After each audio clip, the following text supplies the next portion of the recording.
Bienvenidos a Voces Jurídicas. Mi nombre es Carlos Humberto Olvera González. Soy asesor jurídico del Observatorio Ciudadano Nacional de Feminicidio y abogado postulante en materia penal. El día de hoy les voy a hablar de la investigación del delito de feminicidio y generalidades respecto a esta investigación y la importancia que tiene que se haga con debida diligencia y perspectiva de género. Primero y antes de empezar, quiero hablar en general del feminicidio, qué es el feminicidio y qué es la violencia feminicida. Para ver qué es la violencia feminicida podemos ir a la Ley General de Acceso a las Mujeres a una Vida Libre de Violencia y ahí podemos ver esta definición de violencia feminicida, que no es necesariamente el feminicidio. La violencia feminicida, como la define esta ley, es la forma extrema de violencia de género contra la mujer, producto de la violación a sus derechos humanos y en ejercicio abusivo de un poder. Y esto es muy importante tenerlo en cuenta, el ejercicio abusivo de poder. Ahora, esta violencia feminicida puede llevar y puede tener como consecuencia justo el feminicidio o inclusive un suicidio o un homicidio. Para ver qué es el feminicidio en sí, ya debemos acudir al Código Penal, que puede ser el Código Penal Federal o el Código Penal de los distintos estados de las entidades federativas. Dentro de estos códigos penales se define el feminicidio y el tipo penal de feminicidio. Cada código establece algunas cuestiones distintas, pero tienen una base en común esta regulación, esta tipificación. En general, lo que dice estos códigos es que el feminicidio se da cuando alguna persona prive de la vida a una mujer por razones de género. Entonces, aquí es lo que nos distingue cualquier homicidio de un feminicidio, el hecho de que exista este elemento finalista que son las razones de género. Inclusive hubo intentos de regular esta conducta, por ejemplo en Chihuahua, de regularla como una conducta agravante, en donde se ponían penas más graves si se cometía un homicidio en contra de una mujer. Esto al final no llevó a un reconocimiento pleno del feminicidio, ya que la Corte en su momento determinó que había una violación a la igualdad y una discriminación porque no estaba este elemento finalista que son las razones de género. Entonces, para analizar justo al feminicidio debemos de ver qué son razones de género, porque justo es lo que nos pide el tipo penal. Las razones de género son estos elementos del tipo penal que justo ven y tratan de reflejar este ejercicio abusivo de poder o esta simetría de poder que puede existir por razones o motivos de género. Podemos ver que en diversos códigos penales se señalan distintas razones de género, pero hay algunas que se repiten y que podemos analizar justo para ver cómo se debe de investigar un feminicidio. Por ejemplo, una de estas razones de género es el hecho de que existan signos de violencia sexual, es decir, se prive de la vida a una mujer y existan signos de violencia sexual. ¿Qué quiere decir con signos de violencia sexual? Significa que exista algún elemento que nos pueda determinar que hubo algún ataque o alguna situación de violencia sexual, no necesariamente una violación, y esto es importante porque en muchos ministerios públicos se pide acreditar una violación o se pide que haya una denuncia previa por violación o justamente que haya esta violación, cuando no necesariamente es lo que pide la razón de género. La razón solo dice signos de violencia sexual. ¿Y cuándo puede haber signos de violencia sexual? Puede haber, por ejemplo, cuando la víctima se encuentre sin ropa o tenga el cuerpo desnudo o se encuentre con las ropas desgarradas o alguna situación similar, nos puede decir que pudo haber un signo de violencia sexual. También, por ejemplo, cuando existan algunas situaciones en el cuerpo de la víctima como mordeduras o algunos tipos de lesiones, también ahí se puede traducir en un signo de violencia sexual. ¿Cómo lo comprobamos? A través de la necropsia. La necropsia es esta diligencia en donde se analizan y describen las lesiones que tiene la víctima y las distintas fotografías que puede tomar el perito en fotografía y la mecánica de lesiones, por ejemplo. En suma, todo esto nos pueden acreditar que hubo signos de violencia sexual. Otra de las razones de género más comunes es el tema de que haya antecedentes de violencia, también esta razón de género de los antecedentes de violencia, pues es muy fácil de acreditar en muchas ocasiones. No se requiere justo que haya una denuncia previa de violencia o que haya esta violencia familiar denunciada ante el Ministerio Público. Los antecedentes de violencia en los ámbitos laboral, en el ámbito matrimonial, etcétera, se puede acreditar simplemente con testigos o con algún otro elemento justo que pueda con él acreditarse que hubo una violencia previa o algún antecedente de violencia o algún tipo de lesión en contra de la víctima. Otra razón de género muy común es la de lesiones infamantes o degradantes o mutilaciones en el cuerpo de la víctima. No son cualquier tipo de lesiones, ojo aquí, los tipos penales nos hablan de lesiones infamantes, es decir, que causen deshonra o disminuyan la dignidad de la víctima, o degradantes y mutilaciones. Esto es importante porque en muchos casos de feminicidio no se acreditan estas lesiones por un error muy común de los ministerios públicos. Normalmente en la necropsia se señalan las lesiones que tiene la víctima y dónde se encuentran esas lesiones. Y el error común es que los ministerios públicos simplemente argumentan que esa lesión es infamante y el juez le piden al juez que determine que esa lesión es infamante o degradante, y un juez no puede determinar si una lesión específica genera infamia o degrada a la víctima. Eso se tiene que hacer a través de otro dictamen, que son los dictámenes sociales. Por ejemplo, un dictamen en antropología social o un dictamen sociológico nos puede determinar si una lesión se puede considerar infamante o degradante, porque para un determinado contexto social una lesión puede no serlo y para otro contexto puede sí serlo. Por eso es importante que estas lesiones infamantes o degradantes o mutilaciones, además de las fotografías, de la necropsia y de las mecánicas de lesiones que puedan existir y que nos las puedan acreditar, también se puedan acreditar junto con estos dictámenes sociológicos o antropológicos para determinar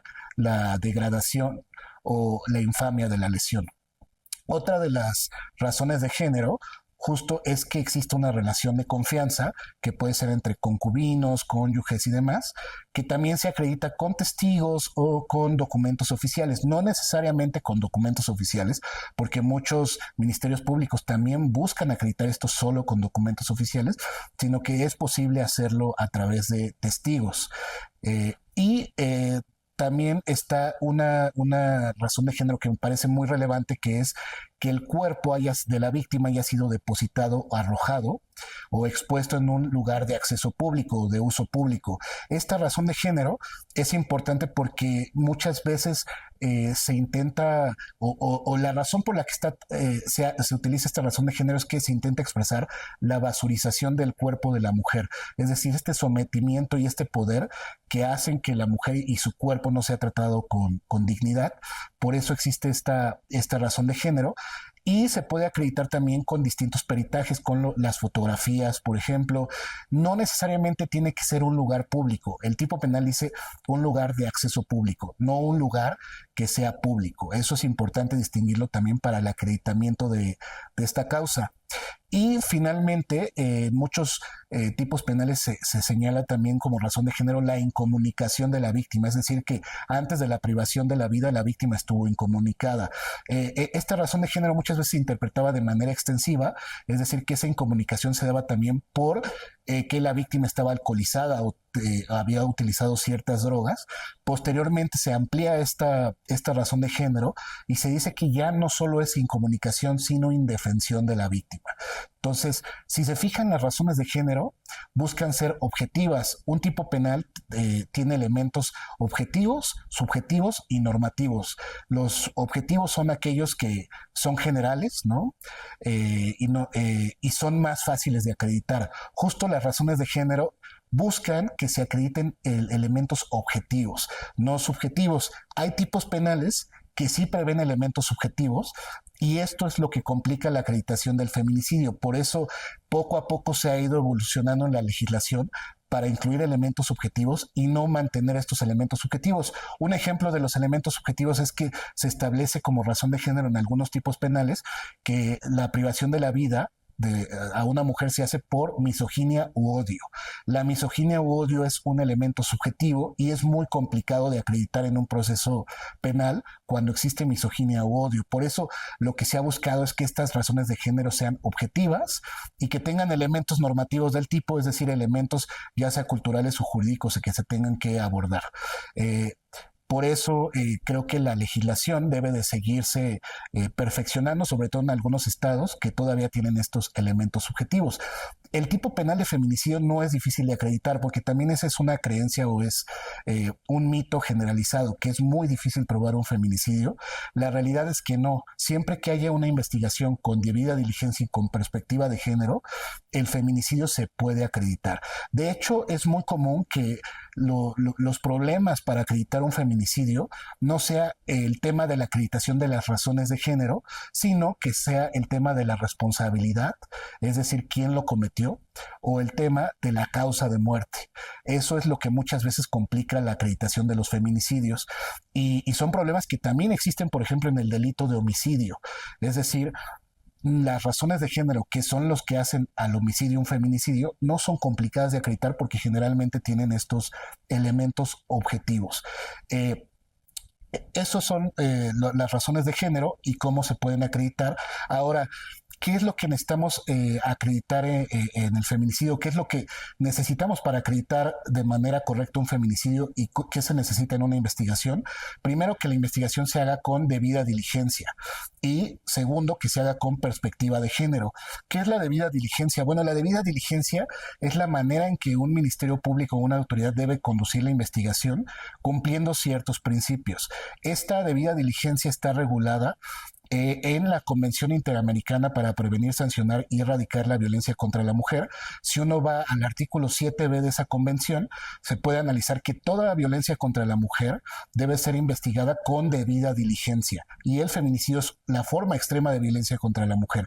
Entonces debe estar justo esta debida diligencia en la investigación. Esta convención que mencioné es la convención también conocida como Belém do Pará, y también el artículo 219 del Código Nacional de Procedimientos Penales establece justo que se debe de actuar con debida diligencia en la investigación.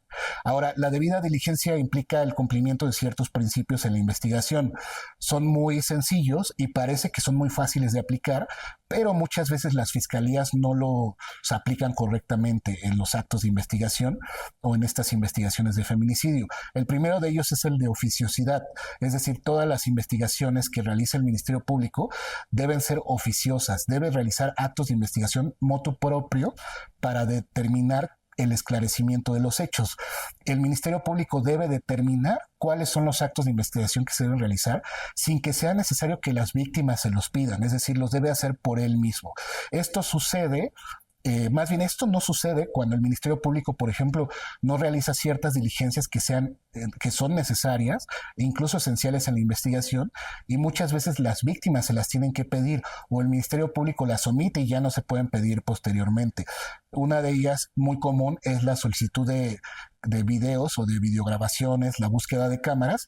Es muy común que en estas investigaciones se pierdan los videos, ya que no es algo que realice el Ministerio Público, sino más bien las familias en muchas ocasiones. Otro principio, además de la oficiosidad, es la oportunidad, va muy ligado. Es decir, que muchos actos de investigación se deben de hacer en el momento oportuno para no perder justo lo que se trata de acreditar y no perder los indicios.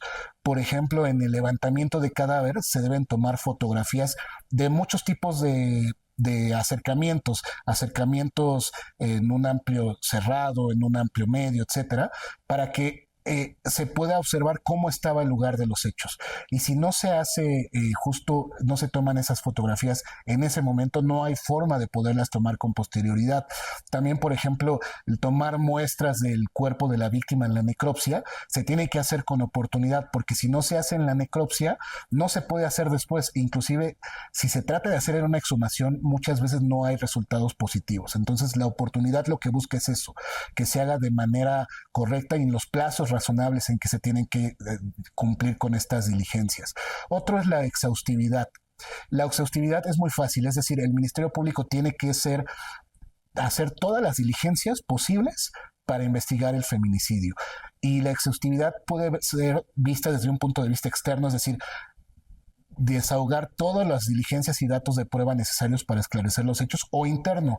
Por ejemplo, en el lugar de los hechos, me ha sucedido que muchas veces el feminicidio ocurre en un cuarto de una casa y el Ministerio Público asegura ese cuarto, hay acordonamiento de ese cuarto, pero no de los distintos otros lugares que hay en la casa, es decir, no se acordona o no se asegura el baño, no se asegura la casa completa, no se asegura la cocina, etcétera. Entonces no hay exhaustividad en la búsqueda de indicios, sino que solo se busca en determinado lugar. Este principio de exhaustividad se puede y aplicar a cualquier otro acto de investigación, por ejemplo, a la necropsia. La necropsia hace una lista de las diligencias, de las lesiones que existan en la víctima, y hay muchas veces que la víctima tiene muchísimas lesiones, puede tener 30 o 40 lesiones, y en la necropsia no se determinan justo esas lesiones específicas, sino una cantidad menor, 5 o 10 lesiones, o no se describen correctamente, es decir, de cuántos centímetros son, sus características. Entonces la exhaustividad es muy importante en la investigación del feminicidio. Otro principio, además de la exhaustividad, es la participación de las víctimas, que a las víctimas se les deje participar en la investigación y tener acceso a la carpeta de la investigación. Es muy común que a las víctimas no se les dé este acceso a la carpeta y no puedan ni siquiera saber cuáles son las diligencias que existen. Y cuando hablo de víctimas me refiero a víctimas indirectas, es decir, a los familiares de la víctima de feminicidio. Y también pues debe ser una investigación imparcial e independiente por parte del Ministerio Público. Esto se violenta cuando hay corrupción y el Ministerio Público no investiga, o justo cuando el Ministerio Público solo se aboca al conocimiento de una línea de investigación y no a las demás posibles líneas que pudieran existir.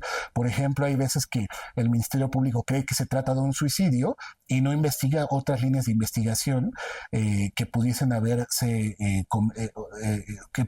llevado a ese hecho feminicida. Por lo tanto, hay una violación también aquí de independencia e imparcialidad. Y finalmente, el principio de competencia. Los servidores públicos deben ser competentes en la investigación de un feminicidio, y a mi parecer no solamente deben conocer los elementos con los que se debe de investigar con perspectiva de género, sino deben estar sensibilizados en materia de género para que puedan hacer investigaciones correctas y adecuadas. Y hay un principio que no es común que se mencione, pero para mí es importante y yo lo utilizo y de hecho señalo que es un principio, y es que se hagan planes metodológicos de investigación. Los ministerios públicos nunca hacen planes metodológicos de investigación. Es decir, un plan metodológico no es una lista de lo que se debe de investigar, o no es un machote, porque muchas veces los protocolos traen esta especie de formatos que le dicen al Ministerio Público que debe de investigar. Y el plan metodológico de investigación no es eso, sino que es un análisis de los hechos para que a partir de allí se especifiquen diligencias que se deben realizar y cómo se deben realizar para determinar ciertas líneas de investigación. Esto puede ayudar justo a agotar la investigación de manera correcta. También cuando se cambian ministerios públicos, muchas veces las carpetas de investigación no las tienen solamente un ministerio público, sino que a lo largo de la investigación van existiendo cambios de personal, y estos planes de investigación permiten que el personal pueda continuar las investigaciones. Entonces, estos principios de debida diligencia son importantes para la investigación de feminicidio, pero además es importante que se haga con perspectiva de género. ¿Qué es la perspectiva de género? Me gustaría primero empezar así muy rápidamente a decir qué no es la perspectiva de género. La perspectiva de género no es una violación al debido proceso. Mucha gente argumenta esto y definitivamente fortalece el debido proceso porque permite el acceso a una tutela judicial efectiva protegida por el artículo 17 constitucional. Tampoco es una ventaja procesal indebida para ninguna de las partes. Esto también es una creencia que no tiene ningún sustento. Y tampoco la perspectiva de género es la suplencia para acreditar o probar algún hecho. Muchos ministerios públicos, ante la deficiencia de sus investigaciones, tratan de argumentar la perspectiva de género para suplir esas deficiencias y estas faltas de pruebas. Eso no es perspectiva de género. La perspectiva de género es necesaria para que haya precisamente igualdad en los procedimientos con motivo de género. A mí me gusta mucho citar una tesis jurisprudencial que es del año 94, de la primera sala de la Corte. Esta tesis lo que señala es que la cópula de una persona a otra persona, la cópula violenta, siempre y cuando se den un matrimonio, no es una violación, sino es el ejercicio indebido de un derecho. Y esto es porque existían violaciones dentro del matrimonio y justo la corte en esos años decía que no era una violación si el esposo había forzado la cópula a su esposa, sino que era el ejercicio indebido de un derecho. Eso nos demuestra que es necesaria la perspectiva de género porque ha habido una desigualdad estructural también en la creación del derecho y en la normativa que ha afectado por razones de género a las partes, principalmente a las mujeres. Por eso es necesaria la perspectiva de género. ¿Y qué si es la perspectiva de género? Bueno, la Corte también tiene una jurisprudencia que dice cuáles son los elementos para juzgar con perspectiva de género. Es una jurisprudencia de la primera sala. El registro es 2011-230 y esta jurisprudencia lo que nos dice es que para juzgar con perspectiva de género se debe seguir cierta metodología y esta metodología es ver si hay situaciones asimétricas de poder, también cuestionar justo los hechos de la del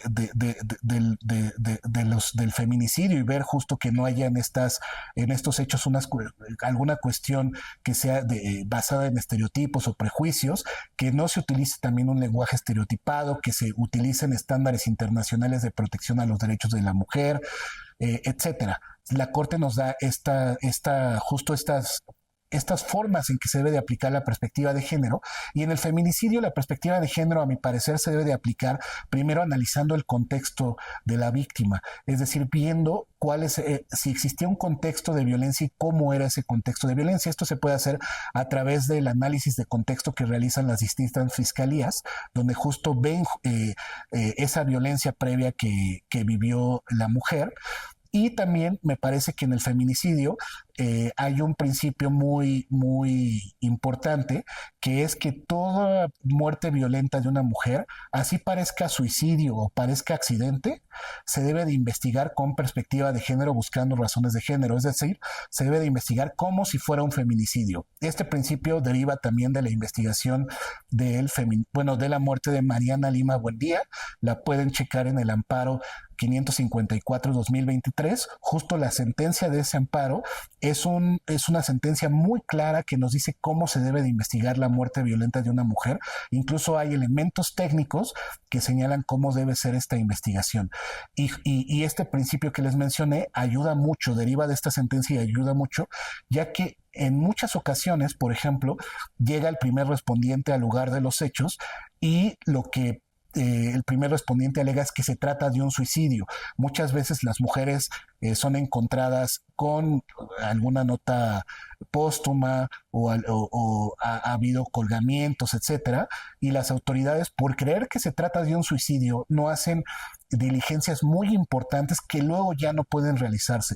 Por eso es importante que cualquier muerte violenta de una mujer, así parezca o accidente o parezca suicidio, se investigue como feminicidio. Ya que se investiga como feminicidio y si no hay elementos para sostener un feminicidio, ya evidentemente se puede investigar como homicidio o se puede hacer alguna línea de investigación para ver si hubo algún delito o no. Pero es muy importante que la investigación del feminicidio se realice desde el primer momento bajo ese supuesto. Y finalmente les quiero dejar algunos comentarios, por ejemplo, de diligencias que me parece que no tienen perspectiva de género. Hay una diligencia muy común que se utiliza en la investigación del feminicidio que se llama la psicodinamia retrospectiva, comúnmente conocida como la necropsia psicológica.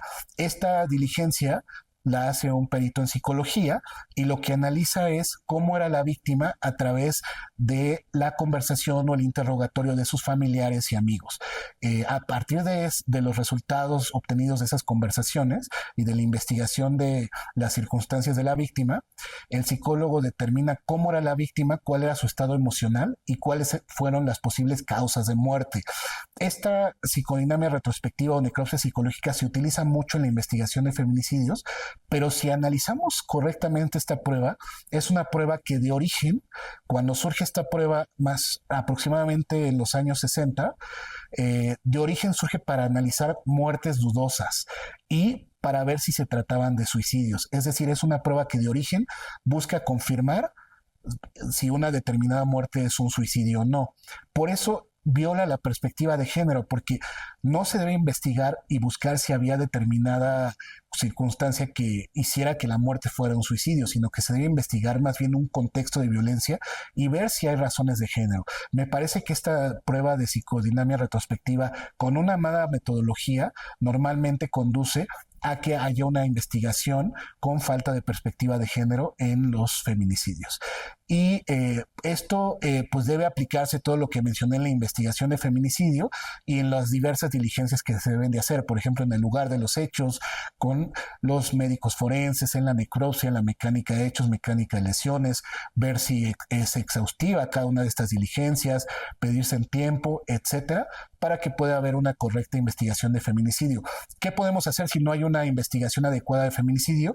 También me parece que el recurso judicial no es efectivo aún, porque actualmente el Código Nacional de Procedimientos Penales maneja este recurso inominado del artículo 258, que determina que se deben impugnar las omisiones en la investigación del Ministerio Público ante un juez de control.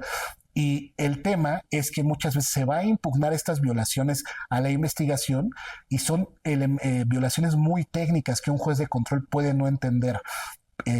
Como antes se hacía cuando se iba directamente al amparo, donde se tenía justo el acceso al expediente por el juez de distrito y podía haber un entendimiento más claro de las violaciones en la investigación del feminicidio. Entonces, creo que es complicado, pero se debe de tratar de coadyuvar con la víctima como asesores jurídicos, tratar de impugnar estas omisiones lo más que se pueda y acudir en ciertos casos al juicio de amparo indirecto. Y bueno, en conclusión, y muy brevemente, la investigación de feminicidio debe cumplir dos requisitos: debida diligencia y perspectiva de género. La debida diligencia ya vimos que debe cumplir ciertos principios: oficiosidad, oportunidad, exhaustividad, participación de las víctimas, competencia, independencia de la autoridad que investiga. La perspectiva de género implica que justo se investigue toda muerte violenta de una mujer como feminicidio, y se deben investigar las razones de género a través de las distintas diligencias que debe hacer el Ministerio Público, que pueden hacer incluso las víctimas, para esclarecer los hechos. Muchas gracias.